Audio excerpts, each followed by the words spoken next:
If you're a B2B marketer who wants to advertise on Meta, but you're skeptical about whether you can actually reach the right buyer, then this video is for you. If you're new to the channel, I'm Silvio Perez. I'm the founder of AdConversion. We teach 10,000 plus B2B marketers how to master ads, and we manage over $40 million a year in ad spend for top B2B SaaS brands. Everything I'm sharing in this video is from our experience managing Meta ads for B2B and making it happen for pipeline and revenue.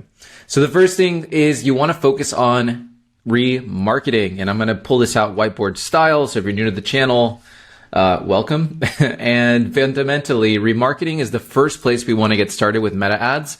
And I have a lot more context to give here, but if you are skeptical, right, and you don't believe you can actually reach the right people on Meta, the easiest place to get started is with remarketing, because with remarketing, you are essentially retargeting the people that have already visited your website. You can also get a bit more advanced where you can target people that visit your Instagram page, your Facebook page, watch certain ads, etc. But fundamentally, you are already getting traffic today in some way, shape, or form, right? People are finding you via SEO. If you're running LinkedIn ads, they might be finding you via LinkedIn ads. If you're doing Google ads, etc. So you're already buying traffic or acquiring traffic from sources that you trust. So fundamentally with remarketing, what we're doing is we are basically just piggybacking on all of the goodwill and traffic you've already generated in other places. Now, when it comes to remarketing specifically, there are a few things that I would suggest. If you're just getting started out and you are the most skeptical of skeptical, the easiest place to do or to begin is to steal from LinkedIn plus Google. So what you can do is you can build a retargeting segment inside of Meta based on website visitors. And what you can do is you can create a segment where if the page URL contains, and then this is where you would put your UTM parameters. So like UTM source equals LinkedIn, and UTM medium equals PPC or whatever your thing is, right? CPC, paid social, etc. And then what you're doing now is you're building a retargeting audience of your LinkedIn ads traffic. So if you're running ABM, for example, through LinkedIn and you know you're getting in front of the right companies, now you can steal that traffic and retarget them through Meta. And the same goes for Google ads. You can do the same exact thing, but based on your Google ad UTM structure. And the key caveat here is this is a really amazing place to get started when you're really skeptical about quality.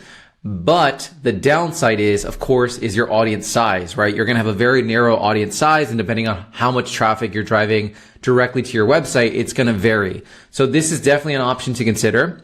The second thing you can do is once you have a bit more confidence is just build a remarketing audience of all website visitors.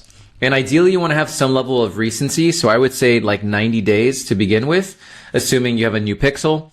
And what you want to do is you want to build this remarketing audience of people who have been to your website in the last 90 days. And then what you can do is you can basically show social proof, product marketing content, and then last but not least, you can also show thought leadership content. So for fundamentally, people are visiting your website and, they're seeing you on LinkedIn, they're seeing you other places. So now what you want to do is via Meta ads with Facebook and Instagram, you want to now show testimonials to them in the form of social proof. You want to show content and videos teaching them about how your product actually works and how it solves their problems. And then you also want to create content that's more topical that positions you as the authority via thought leadership. And this is the first, most easiest place to get started. And it's really great to just get your feet wet with Meta and see what you're able to catch. Okay, once you have tapped out of your remarketing audience, it's a really good place to get started. But unfortunately, eventually you will hit a scaling wall. It's only so large and you can only spend so much money. And when that happens, you are ready for the next phase, which is prospecting. And prospecting is basically where you're going after strangers. So people that might not know you, but they are a good fit for your business. And when it comes to prospecting and B2B specifically, right, we're much more picky than B2C, right? We're not just selling shoes or some sort of widget. Like we are trying to go after a very nuanced ICP or ideal customer that happens to work at certain companies. So the easiest place to get started, and what we usually recommend, is you always want to first start with your first party data.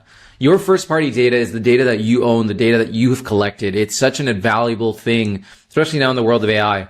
You want to make sure that you're leveraging this first party data to upload it into Meta ads so that they can match and find the people that represent the contacts that you uploaded. And then you can really build some really tight targeted audiences. So for context, in Meta, you can upload a list of high intent contacts. So high intent contacts could be like past MQLs, people that booked meetings, so it could be like people that demo no-showed, like they booked a demo, but then they didn't show up for the demo. Past trials that haven't converted into a customer.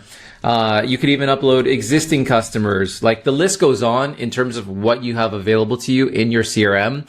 But fundamentally what you're going to do is you're going to upload this data into Meta for matching.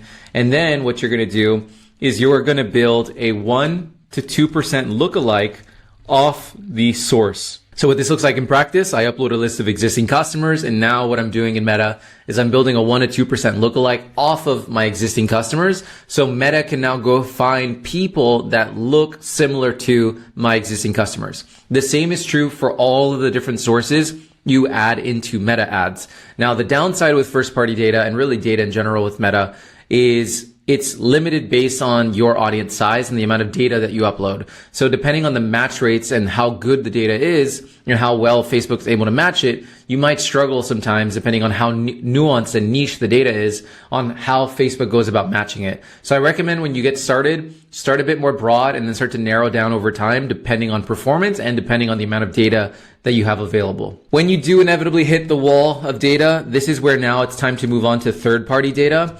And third-party data is really powerful because this is basically where you can go buy data from third-party providers and be able to build really custom audiences on a platform like Meta. So you can kind of get like LinkedIn-like targeting on a platform like Meta. So for example, maybe you buy data via Primer or Metadata or Clearbit. These are all examples of providers that basically sell you data, and that you can buy this data and then it'll upload that data into Meta ads. So now you can do LinkedIn-like targeting on a platform like Meta. So for example, I can buy data via Primer in the form of I upload my list of accounts. Primer is able to find all the contacts associated to those accounts. It then uploads that data into Meta. It gets matched, and now I can do ABM on a platform like Meta. So you can really start to scale your ability to get hyper-focused in terms of the audiences you target using first-party and third-party data. Just wanted to take a quick second and say, if you're loving this video, you will absolutely love our free courses over at AdConversion.com. You can sign up for free and master Google, Reddit, LinkedIn, ABM, and more with our free courses. If you don't believe me, just check out the link in the description below and join 10,000 plus marketers that are taking our courses right now. Now, in 2026, one thing that Meta is getting much better at and that they're pushing more and more is this idea of Advantage Plus. So with Advantage Plus, this is where you're going full broad. This is where you're leaning into Advantage Plus. You're leaning into, interest-based targeting. You're basically leaning into Meta figuring out who's the right people for you and then serving your ads to a broad audience. And then based on the content of your ads using Andromeda, Meta is able to basically figure out, okay, this is the right person for you. I'm going to show my ads. And I would say if you would have asked me about full broad a few years back, I would have been really skeptical because with B2B specifically, we have a lot of nuance on who we're trying to go into. But now Meta is actually getting pretty freaking good that I highly recommend once you've exhausted first and third party data, you should definitely try full broad and see for yourself if it works, especially if you have really nuanced creatives that really tell and speak to who you're trying to reach, the creative concepts, etc. Full broad can actually be worthwhile. In addition to that, if you have a seasoned Meta ads pixel that already has a lot of data, full broad can also work really well for you because it's been trained up and it has a better context on the kinds of people you're looking to get in front of. Okay, next up is acceleration. And acceleration campaigns will really vary depending on your volume of opportunities. But basically, acceleration campaigns are where you're running ads against existing contacts in which you have an open opportunity. So we really start with remarketing first.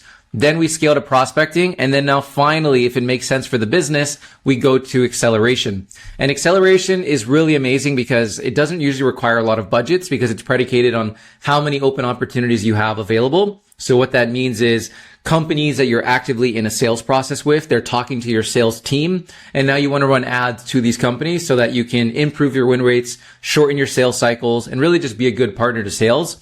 And with acceleration, you can basically take those contacts from all of those open opportunities, push it into Meta ads. And now, depending on how big the audience size is, you may or may not be able now to just run ads against contacts within those existing opportunities. This is also too where third-party data sources are great, because now you can multi-thread and you can find more contacts outside of just the person you're selling to. And now you can start to multi-thread and include people from finance, from the executive team, etc., legal. So now you can start to build a larger audience list, push that into Meta, and now run acceleration campaigns. And when it comes to acceleration campaigns, I highly recommend that you focus on social proof and what we call our objection campaigns. Social proof campaigns, we talked about already. It's other people saying how great you are, case studies, testimonials, etc. Objection campaigns are where you're creating content to overcome objections proactively in the sales process. This is some pretty meta level stuff. So it's like, if price is an objection that comes up often, this is where you can create a campaign promoting a pricing calculator that's only being seen by people in an active sales opportunity. So now you're trying to help overcome that objection. So you can get really nuanced here and create some really cool experiences. And this stuff is amazing when you're dealing with longer sales cycles or complicated buying processes, because if you can just get, a few more deals to convert, those deal sizes are usually substantially larger, and it just pays for all of your ad spend. Hope this video was valuable. Be sure to give this video a thumbs up. It really helps us grow our reach as a small channel, and subscribe so you can be notified of future videos. When you're ready, come check us out over at AdConversion.com and join our community of 10,000 plus B2B marketers that are mastering ads with our free courses. I'll see you in the next one.